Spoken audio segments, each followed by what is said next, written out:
Buenos días. Hola, ¿hay alguien? Buenos días. Vale. Muy bien. Yo quería leer el versículo después, pero Jonathan lo ha leído. Porque, no, está bien. ¿Sabéis? Yo iba a empezar preguntando si sabéis lo que es esto. ¿Alguien está puesto en heráldica? ¿No? Esto es el escudo de la ciudad de Edimburgo. Siguiente pregunta. No sé si os llegan los ojos. ¿Sabéis lo que pone arriba? ¿Lo veis? Iglesia Libertad, no. No pone Iglesia Libertad. Arriba de todo. Jonathan, muy agudo. En la banda blanca, no en el escudo de arriba de todo, en la banda blanca. Bueno, os lo voy a leer. Dice, esto lo va a aclarar todo, Nisi Dominus frustra. ¿Ha quedado claro? Bueno, pues para los que no estáis puestos en latín, eso significa, sin el Señor hay frustración. Y fijaros, es curioso, ¿no?, que en el escudo de una ciudad aparezca esta frase, porque en realidad esta frase es una contracción del versículo que ha leído Jonathan, de ese versículo, de la primera parte concretamente, en el que dice que si el Señor no edifica la casa, en vano trabajan los que la edifican.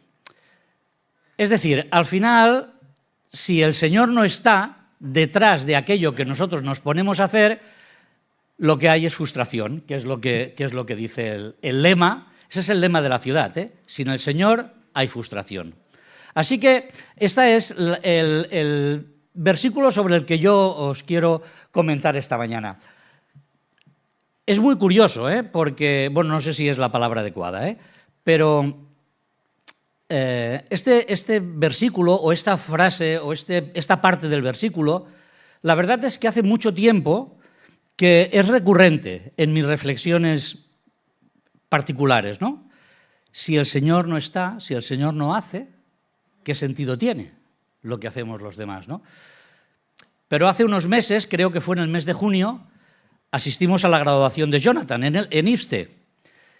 Y cuando acabó la graduación, bueno, resulta que este texto fue parte de lo que se comentó en esa graduación, y cuando acabamos se lo dije, digo, mira, este texto lo tengo en el corazón para compartirlo en la iglesia.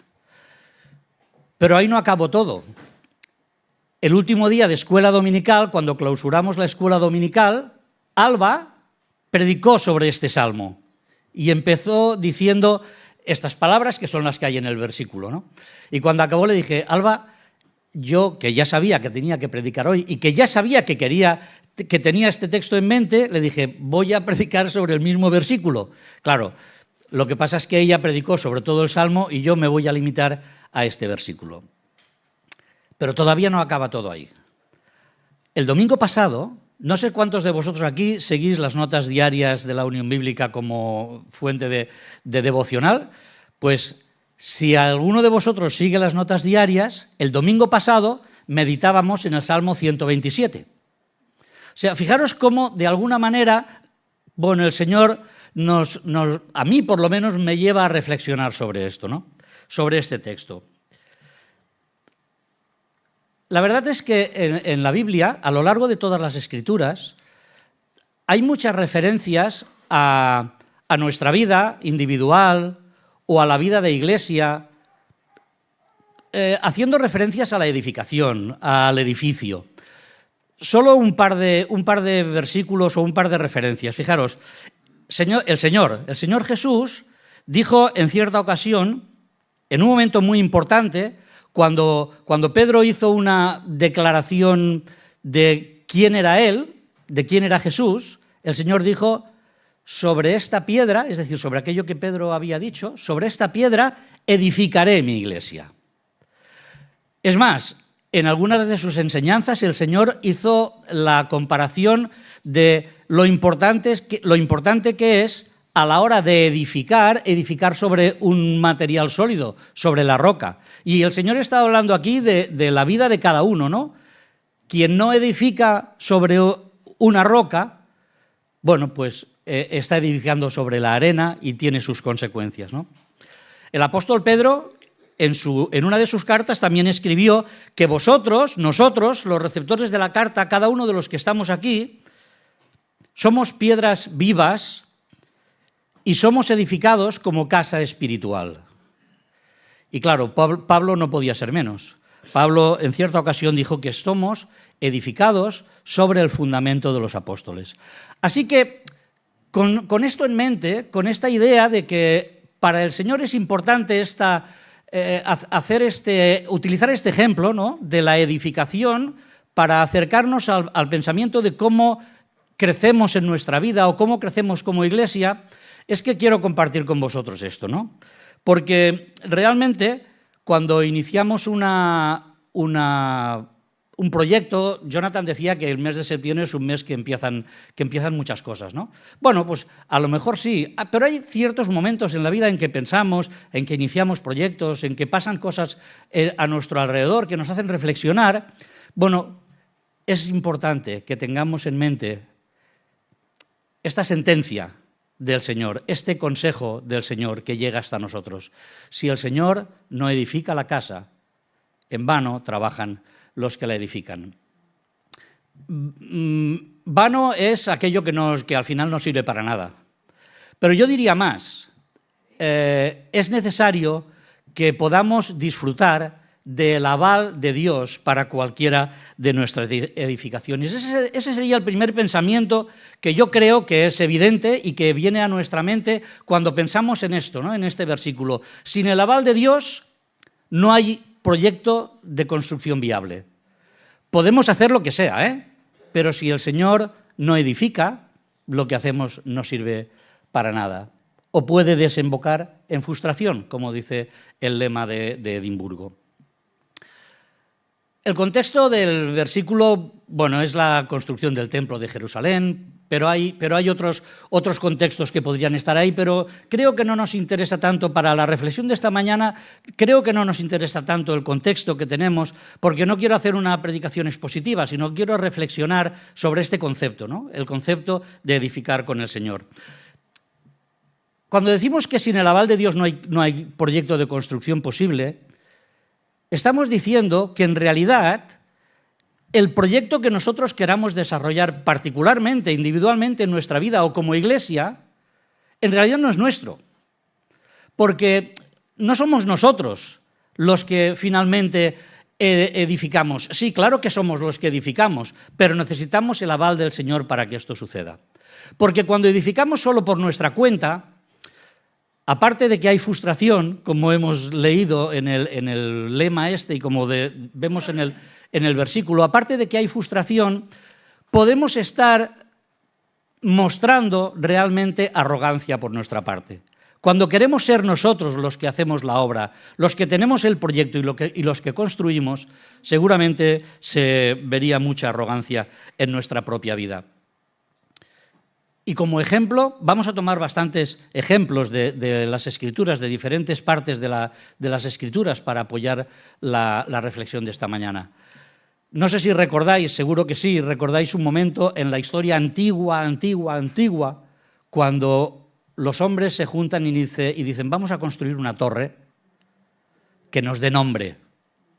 Vamos a construir nosotros una torre que nos dé nombre delante de nuestra sociedad, que nos haga importantes delante de la sociedad. Y no solo acabó con frustración, sino que acabó con juicio. ¿Por qué? Porque cuando Dios no está en el fondo y en el origen y en el pensamiento de la construcción, no hay aval posible para la construcción que nosotros queramos hacer. No se trata de nosotros, como decíamos antes, porque además hoy estamos y mañana no estamos. Y la obra de Dios continúa a través de los siglos y de los siglos hasta que el Señor vuelva, hasta que el Señor quiera. Así que no depende de nosotros, no depende de nuestro esfuerzo ni de nuestra arrogancia. Debemos aceptar siempre que el Señor es el que decide ¿Cuándo? ¿Cómo? ¿Y quién? Y eso es algo que debemos de impregnar en nuestro propio pensamiento, en nuestra propia vida, para que podamos entender que el Señor es el que tiene que construir con nosotros. Claro, la pregunta realmente que viene a continuación creo que es lógica. Muy bien, sin el aval de Dios no hay proyecto de construcción posible, pero entonces, ¿cómo lo hacemos para que Dios edifique con nosotros? Bueno, Dios edifica con nosotros cuando seguimos su manual de instrucciones. A mí me gusta utilizar este término para hablar de las Escrituras, el manual de instrucciones de Dios. También algunos de los que estáis aquí sabéis que yo le llamo el GPS, ¿no? La guía para salvación. Esa es las Escrituras, ¿no?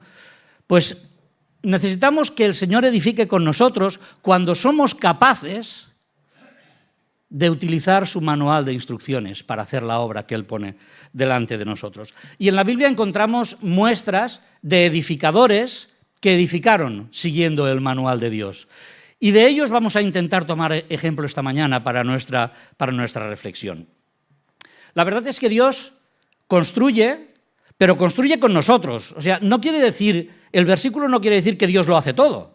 Lo que quiere decir es que Dios es el que tiene el proyecto, Dios es el que pone las instrucciones, Dios es el que maneja, el que construye con nosotros, pero nosotros somos los que construimos. Nosotros construimos nuestra vida, nosotros construimos la Iglesia, nosotros ayudamos a que el reino de Dios avance. Y fijaros que Dios utiliza a veces métodos extraños para hacer esto. O por lo menos métodos que a nosotros nos pueden parecer extraños. Solo un pequeño ejemplo. La Iglesia, digamos que nace en Jerusalén, ¿verdad? El Señor muere, llega el día de Pentecostés y la Iglesia como que nace en Pentecostés. Pero el Señor tiene otro proyecto y resulta que poco tiempo después de que la Iglesia nazca en Jerusalén, un hombre destacado de los cristianos que anuncia el Evangelio es asesinado. Se llama Esteban. Y este hombre, que se llamaba Esteban, que es apedreado, lo hace bajo la tutela y la dirección de un hombre que se llamaba Saulo de Tarso. Pero Esteban, cuando estaba siendo apedreado, levanta una oración al Señor, imitando lo que el Señor había dicho, dice: Señor, no les tengas en cuenta este pecado.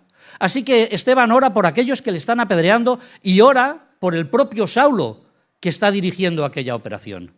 Y poco tiempo después, fijaros cómo es Dios, poco tiempo después, Dios coge a aquel Saulo, responde a la oración de Esteban y le hace caer en el suelo bajo su luz para que se encuentre realmente con él. Y no acaba aquí lo que llamaríamos nosotros curiosidades, porque resulta que Saulo entra en la ciudad de Damasco, que es donde iba a prender a los cristianos, pero él entra allí y un hombre que se llamaba Ananías, que no tenía ningunas ganas de encontrarse con Saulo, es cogido por Dios y Dios le dice: no, ahora vas tú, oras por él porque él me es importante para lo que yo quiero hacer, para la construcción que yo quiero hacer. Y allá va Ananías, ora por él. Y bueno, los que conocéis las Escrituras sabéis cómo sigue esto, ¿no?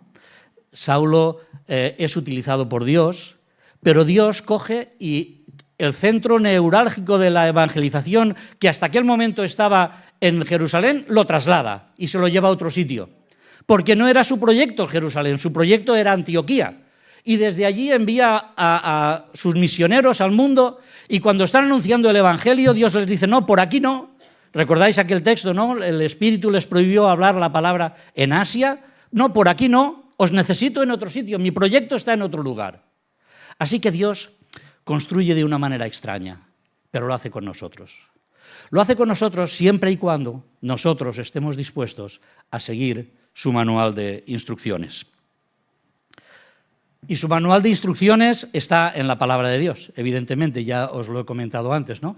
Dios construye su proyecto con nosotros, pero requiere de nosotros que conozcamos su palabra y que busquemos su guía en oración.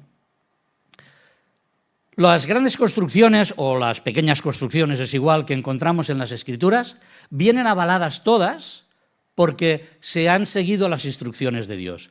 No me voy a poder parar en cada uno de los textos que acompañan la reflexión, pero sí que os voy a hacer referencia para que, si queréis, podáis meditar en ellos. Mirad, una de las grandes construcciones es el tabernáculo. El tabernáculo de reunión es una de esas primeras construcciones que Dios quiere que se hagan. Y fijaros que el texto bíblico dice, el Señor le dice a Moisés, que es al que encarga levantar el tabernáculo, es al que le dice, voy a construir contigo, pero vas a construir como yo te diga, alzarás el tabernáculo conforme al modelo que te fue mostrado en el monte. Claro, no tenía las escrituras al completo como las tenemos nosotros, pero Moisés tuvo las instrucciones de Dios de cómo tenía que hacerlo. Luego pensaremos un poquito más en a qué se refería Dios cuando decía esto.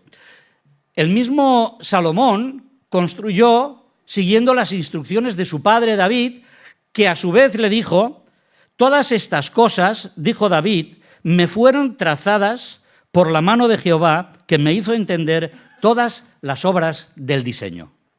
Así que fijaros, cuando hay una construcción, ahora estamos hablando de construcciones físicas, ¿no? Esto que yo os estaba comentando ahora.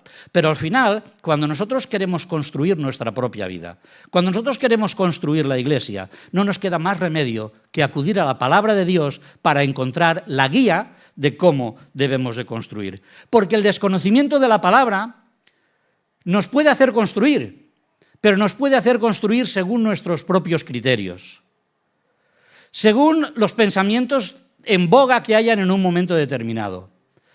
Podemos dejarnos influenciar por cosas que hay a nuestro alrededor y que posiblemente nos parezcan adecuadas para la edificación, pero que si no son la guía del Señor, si no son la guía del manual de instrucciones que Dios nos ha dejado, realmente no van a llegar a ningún sitio.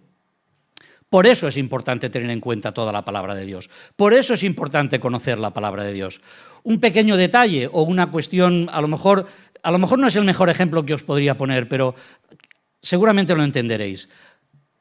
Podemos pensar que la Iglesia crece, que el reino de Dios crece cuando somos muy activos socialmente a nuestro alrededor, cuando nos preocupamos por la gente que padece, cuando tenemos una preocupación grande para suplir las necesidades de nuestra sociedad.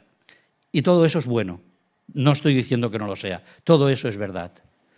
O podemos estar en el otro extremo. A lo mejor alguien piensa que el Evangelio es eso, es acercarnos a los más necesitados. Quizá otro piensa que el Evangelio es simplemente explicar la palabra, abundar en la palabra, enfrentar a las personas con su realidad de pecado. Y efectivamente es verdad. Pero mirad, tenemos un ejemplo en la palabra que es el ejemplo del Señor Jesús. Es el ejemplo sublime, supremo. De hecho, Él es la palabra. De hecho, Él es la palabra realmente. Y fijaros que el Señor, hay una parte en el texto bíblico del Evangelio que nos dice que cuando la gente supo que Jesús iba a un lugar determinado, la gente se acercó a Jesús y Él les recibió. Y fijaros esta frase tan simple, pero que creo que engloba muy bien el ejemplo que yo os quería comentar. Él les hablaba del reino de Dios y sanaba a los que de ellos necesitaban ser curados. Quiero decir que necesitamos ser integrales en el Evangelio. Debemos acercarnos a la palabra, seguir el ejemplo, seguir el manual de instrucciones de Dios, teniendo en cuenta toda esa palabra. Porque de esa manera, haciendo esto tal como la palabra del Señor nos enseña, colaboraremos socialmente con nuestra sociedad, aunque no seamos una ONG. Abundaremos en la palabra y explicaremos el Evangelio aún sin ser un seminario. Podremos colaborar unos con los otros, amarnos unos a los otros, trabajar codo con codo unos con los otros, sin ser un club social. Porque al final lo que el Evangelio nos enseña, la palabra de Dios nos enseña, es que para crecer, para seguir el manual de instrucciones de Dios, debemos demostrar a Cristo en nuestra vida y en nuestra Iglesia. Conocer la palabra de Dios nos ayuda a entender algo que creo que hemos comentado esta mañana ya, que el fundamento sobre el que somos edificados, esa piedra angular es Jesucristo. Y como decía yo hace un momentito, Él es la palabra, Él es el que nos lo muestra todo, Él mismo lo dijo así. Él mismo dijo que cualquiera que me oye las palabras que él dice, y las sigue, le compararé a un hombre prudente que, ¿qué hizo? Edificó su casa sobre la roca.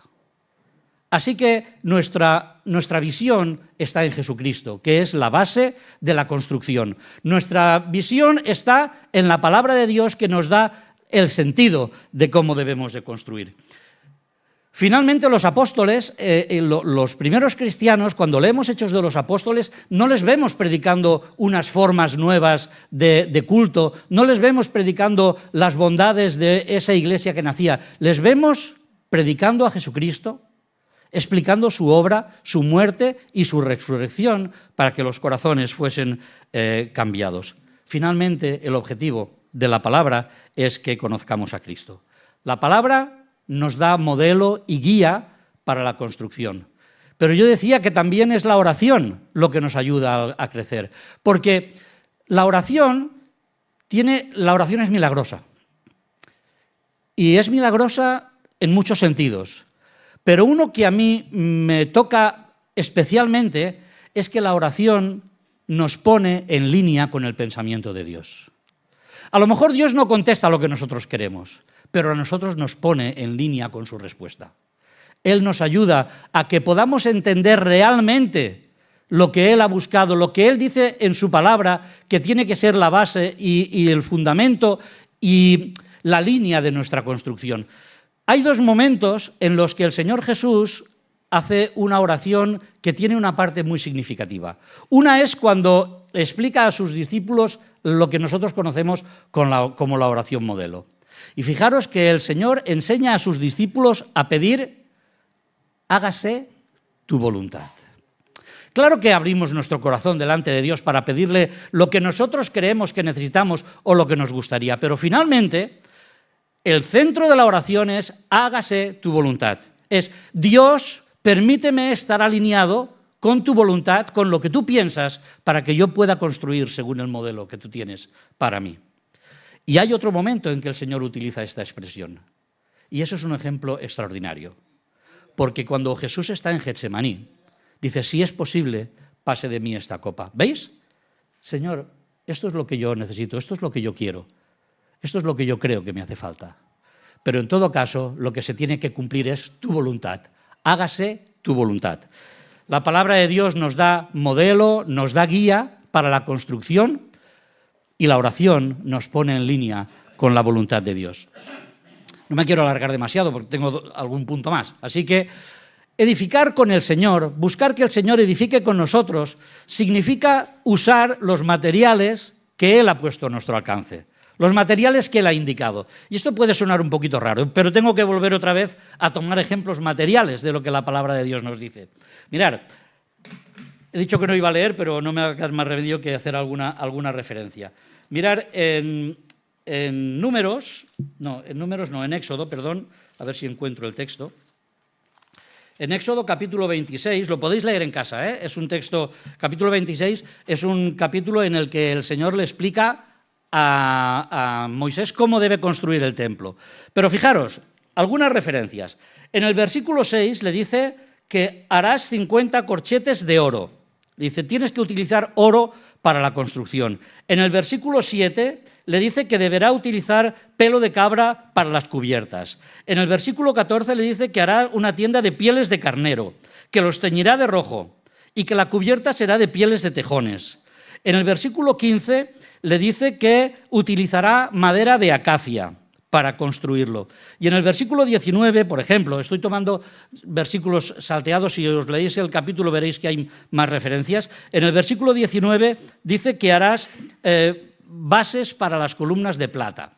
Y la pregunta que yo me hacía cuando estaba leyendo esto, decía, pero ¿es verdad que el Señor se tiene que meter en estos detalles? Pues deja que construyan como quieran. No. El Señor sabe cómo quiere su tabernáculo. El Señor sabe cómo quiere tu vida. El Señor sabe cómo quiere tu iglesia.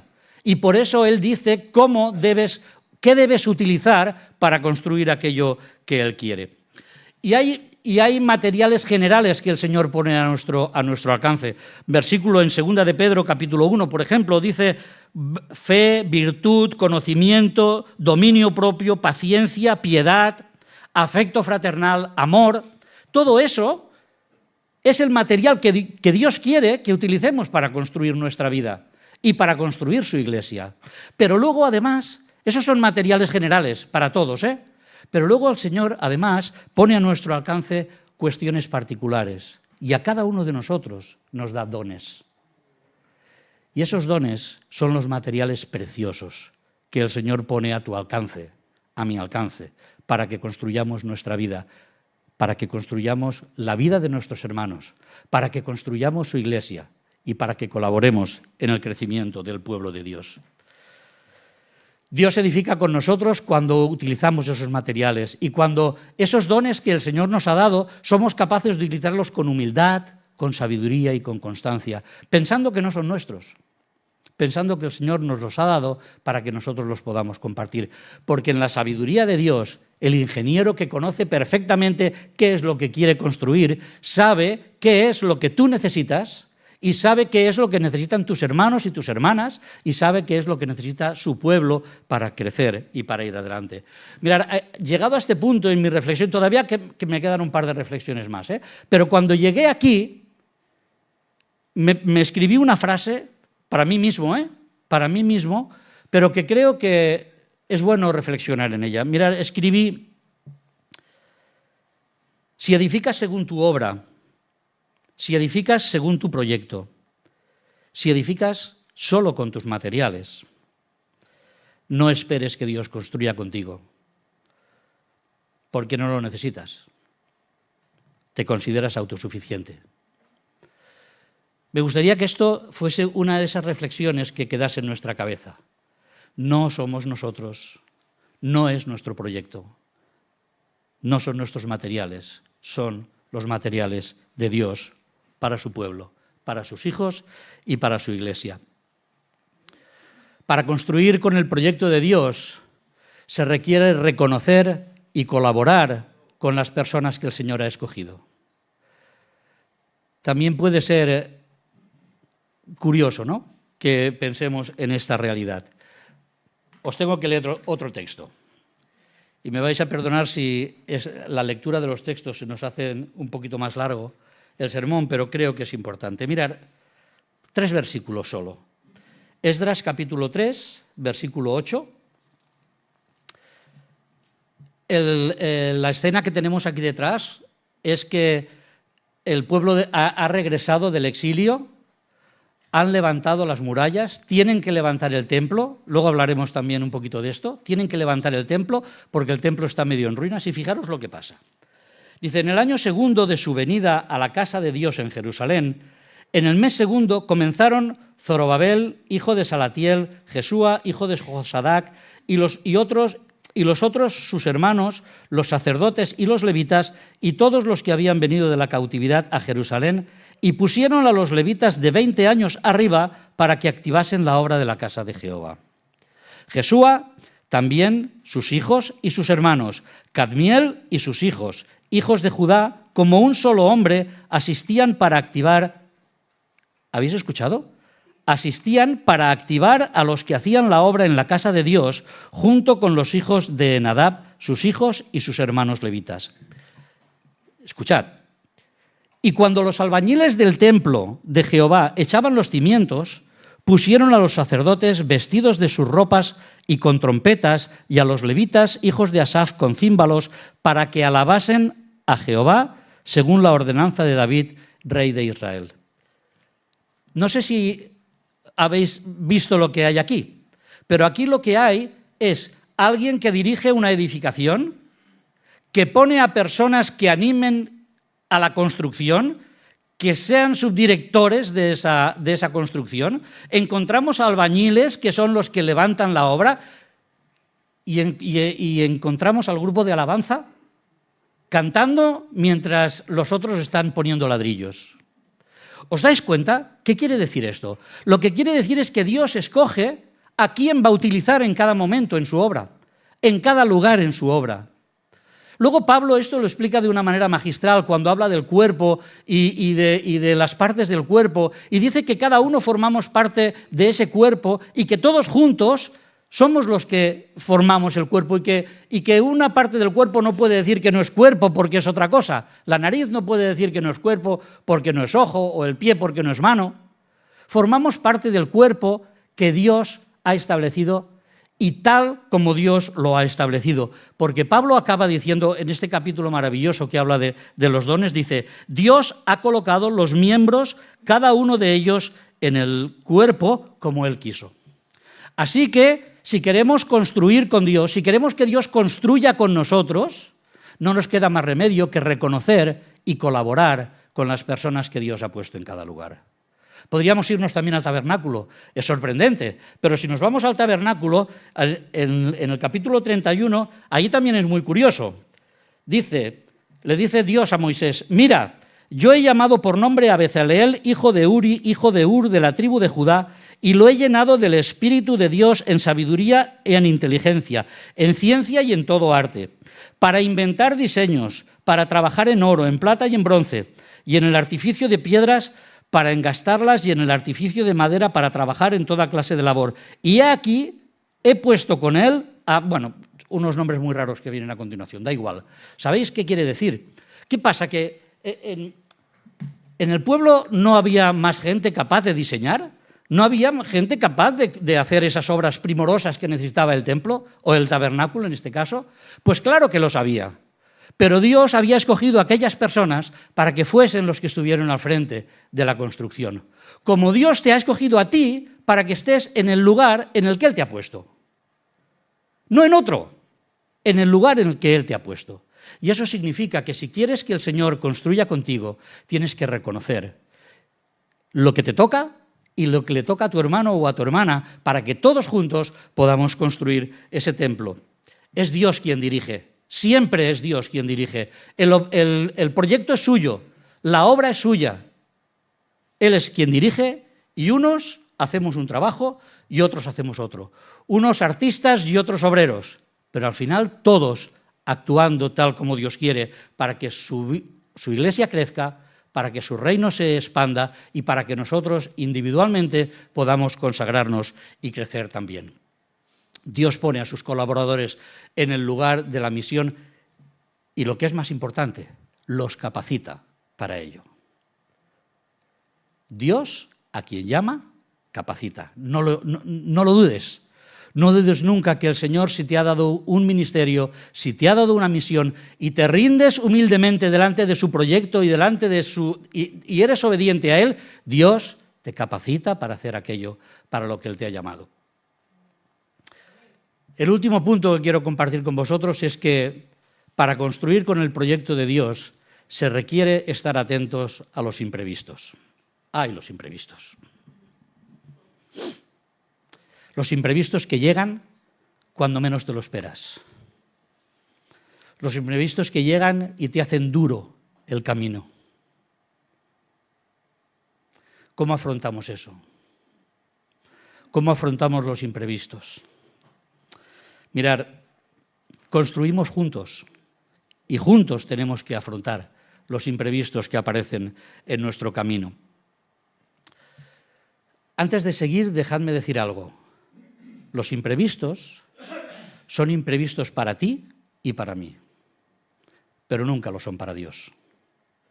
A Dios nada le coge desprevenido. Dios conoce muy bien las cosas que suceden.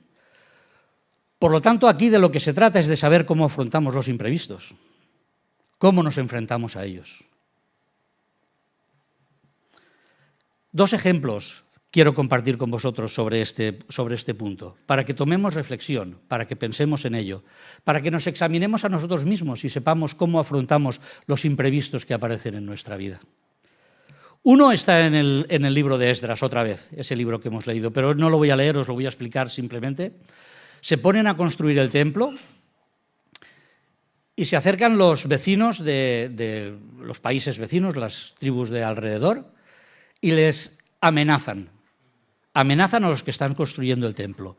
Les amenazan y les dicen que tienen que dejar de construir el templo. Van a instancias superiores para buscar apoyo para prohibir aquella construcción.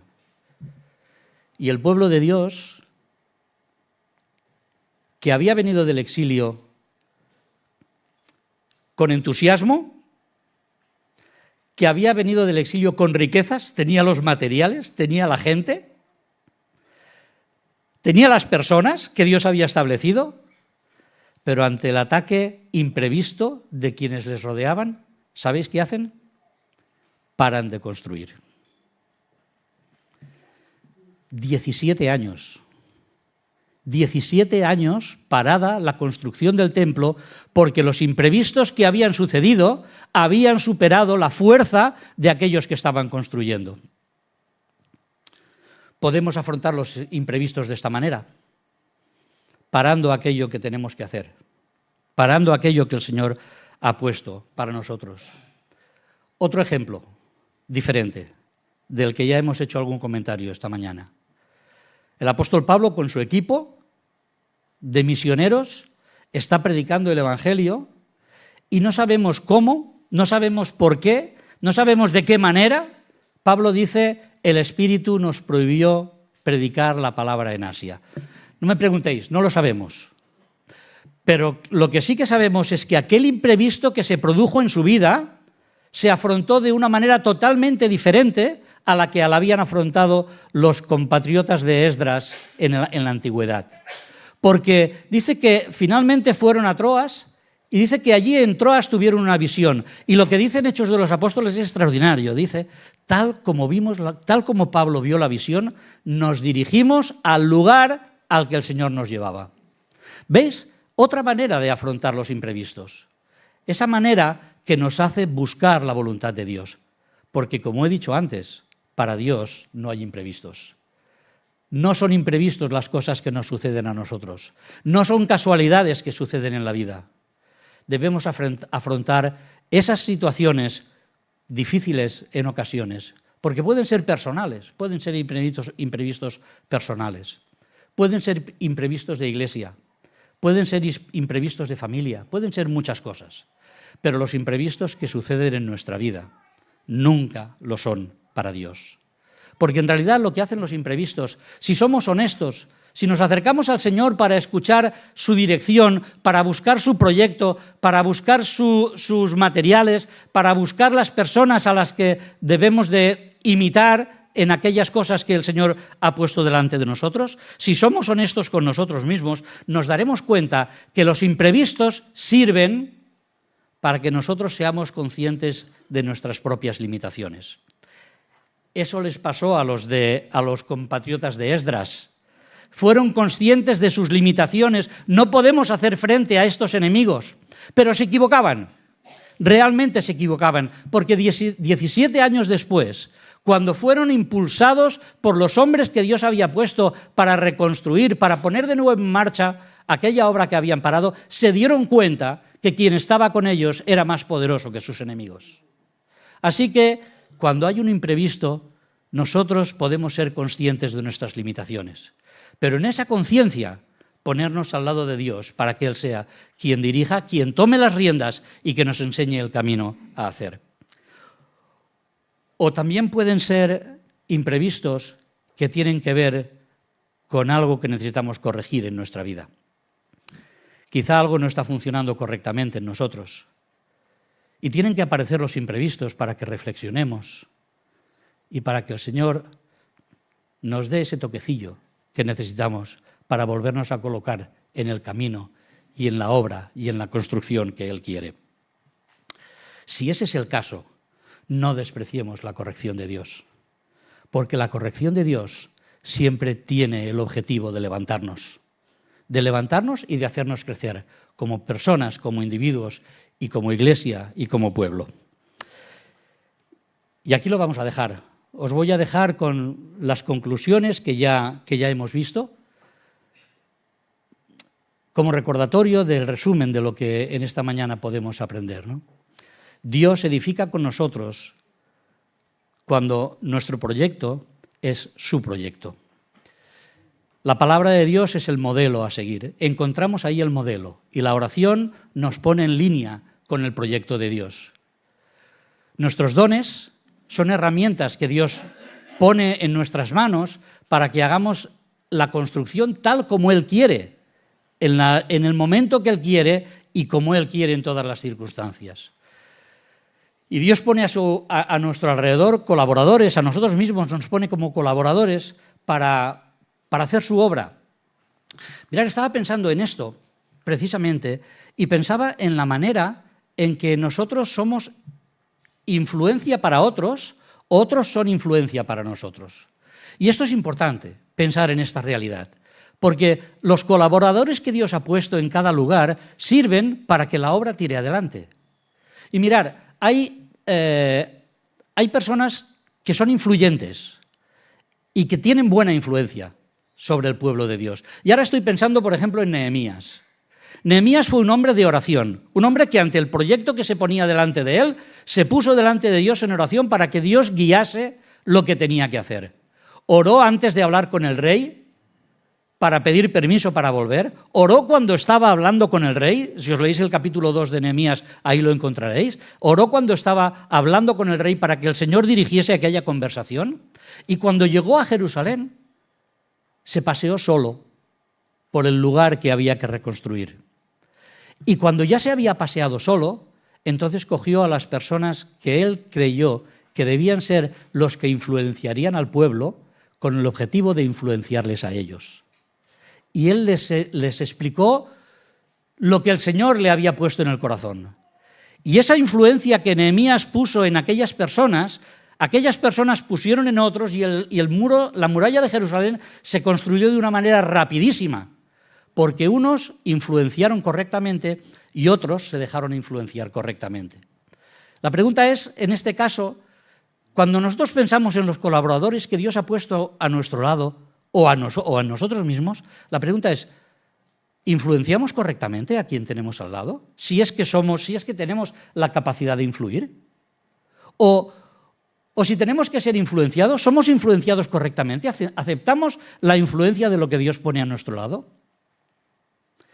No sé cuál es nuestra posición en todo esto en cada momento, pero recuerdo las palabras de un hombre de Dios que se llamaba Pablo y que fue capaz de decir: sed imitadores de mí como yo lo soy de Cristo. Eso es influenciar correctamente. Yo imito a Cristo y por eso me siento con la autoridad. Digo Pablo, no digo yo, Pablo. Pablo se sentía con la autoridad de decir: imitadme a mí porque yo imito a Cristo. Así que pensemos bien también en las influencias que recibimos y en las que podemos dar. Y por último, pensemos en esos imprevistos que aparecen en nuestra vida, siendo conscientes de que nunca lo son para Dios y que pueden servir para que seamos conscientes de nuestras propias limitaciones y también seamos capaces de corregir aquello que en un momento determinado necesite corrección en nuestra vida. Que el Señor nos bendiga.